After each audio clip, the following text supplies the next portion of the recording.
28 मई 2026 दोपहर के ठीक 3:30 गाजियाबाद की गर्मी अपने चरम पर थी।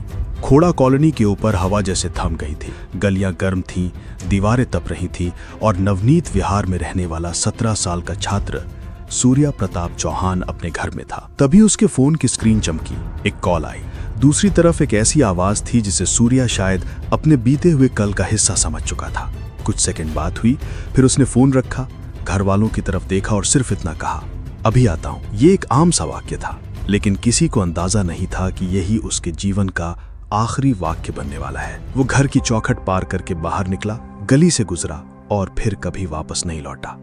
कुछ ही मिनट बाद खोड़ा कॉलोनी के चौधरी स्कूल के पास वाली एक तंग गली, जो हर दिन बच्चों की आवाजों और रोजमर्रा की हलचल से भरी रहती थी, उस दिन एक खौफनाक साजिश का मंच बन चुकी थी। बाद में जब पुलिस वहां पहुंची तो जमीन पर फैले खून के धब्बे, दीवारों पर भागते साए और उस दोपहर की खामोशी सब एक ही कहानी कह रहे थे। एक ऐसी कहानी जिसकी शुरुआत महीनों पहले हो चुकी थी, लेकिन अंत सिर्फ कुछ मिनटों में लिखा गया। पुलिस की शुरुआती जांच में सामने आया कि सूर्या प्रताप को उस गली में बहाने से बुलाया गया था। वो अकेला वहां पहुंचा, लेकिन वहां पहले से 5 लोग उसका इंतजार कर रहे थे, अंधेरे और मोड़ के बीच छिपे हुए। असद, नवाब, फरहान, आतिफ और सारिक, 5 नाम जो अगले कुछ घंटों में पूरे इलाके की चर्चा बन गए।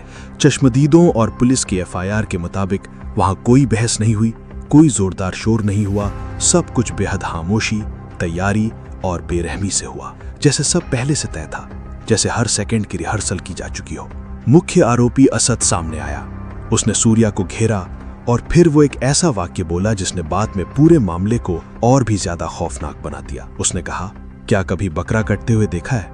आओ आज तुम्हें लाइव दिखाते हैं। इससे पहले कि सूर्या कुछ समझ पाता या पीछे मुड़कर भागने की कोशिश करता, बाकी चारों ने उसे पकड़ लिया और फिर चाकुओं से ताबड़तोड़ वार शुरू हो गए। वार इतने तेज, इतने लगातार कि आसपास के लोग जब तक समझ पाते सब खत्म हो चुका था। सूर्या का पेट बुरी तरह लहूलुहान था, उसका शरीर उसी गली की मिट्टी में गिर पड़ा और हमलावर खोड़ा की भूल भुलैया जैसी गलियों में गायब हो गए। कुछ देर बाद अफरा तफरी मची। लोग दौड़े, उसे उठाया गया और तुरंत नोएडा के फोर्टिस अस्पताल ले जाया गया। वहां अगले लगभग 24 घंटे तक डॉक्टर उसकी सांसों को बचाने की कोशिश करते रहे। ऑपरेशन, दवाएं, मॉनिटर की लगातार बजती आवाज, परिवार की दुआएं।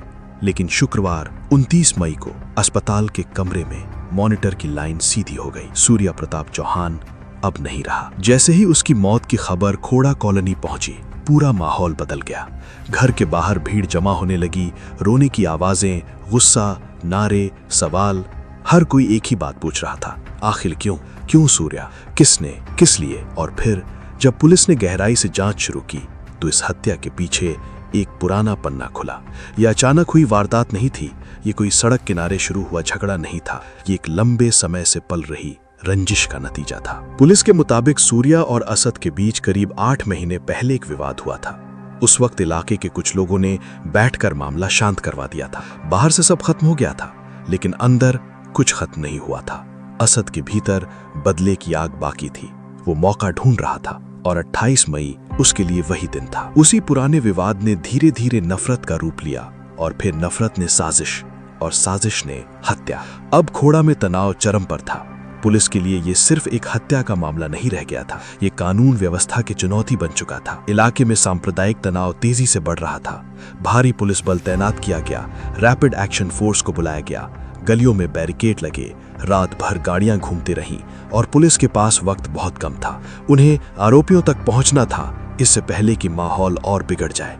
पुलिस ने लगातार छापेमारी शुरू की, मुखबिर लगाए गए, कॉल रिकॉर्ड खंगाले गए, CCTV देखे गए और अगले कुछ घंटों में 3 आरोपियों को गिरफ्तार कर लिया गया। लेकिन एक नाम अब भी पुलिस की पकड़ से बाहर था, असद। वही मुख्य आरोपी, वही मास्टरमाइंड, वही जिसने कथित तौर पर पूरे हमले की योजना बनाई थी। वो गायब था। पुलिस ने उस पर 50,000 रुपए का इनाम घोषित किया। पोस्टर लगे, टीमें गठित हुईं और तलाश शुरू हो गई। हर घंटे के साथ दबाव बढ़ रहा था, क्योंकि खोड़ा सिर्फ गिरफ्तारी नहीं, जवाब चाहता था। फिर आई 30 मई की रात और 31 मई की सुबह के बीच का वो वक्त जब शहर सो रहा था, लेकिन पुलिस नहीं। खोड़ा में हर तरफ कड़ा पहरा था। तभी स्पेशल इंटेलिजेंस को एक इनपुट मिला। खबर थी कि एक बिना नंबर की मोटरसाइकिल गाजियाबाद के बाहरी इलाके के हाईवे की तरफ तेजी से बढ़ रही है। बाइक पर सवार व्यक्ति की पहचान असद के रूप में हुई, वही 50,000 का इनामी। पुलिस की कई गाड़ियां सक्रिय हुई, रास्ते बंद किए गए, पीछा शुरू हुआ। अंधेरी सड़क, दूर तक फैली हेडलाइट्स, हवा में उड़ती धूल और एक बाइक जो तेजी से जिला छोड़कर निकलने की कोशिश कर रही थी। पुलिस ने घेराबंदी की, असद को रोकने की कोशिश की, लेकिन पुलिस के मुताबिक खुद को घिरा देख उसने रुकने के बजाय जवाब में फायरिंग शुरू कर दी। और फिर कुछ सेकंड के भीतर सुनसान हाईवे गोलियों की आवाज से भर गया। दोनों तरफ से ताबड़तोड़ फायरिंग हुई। रात की खामोशी गोलियों की गूंज में टूट गई और जब सब शांत हुआ, सड़क पर सिर्फ धुआं था।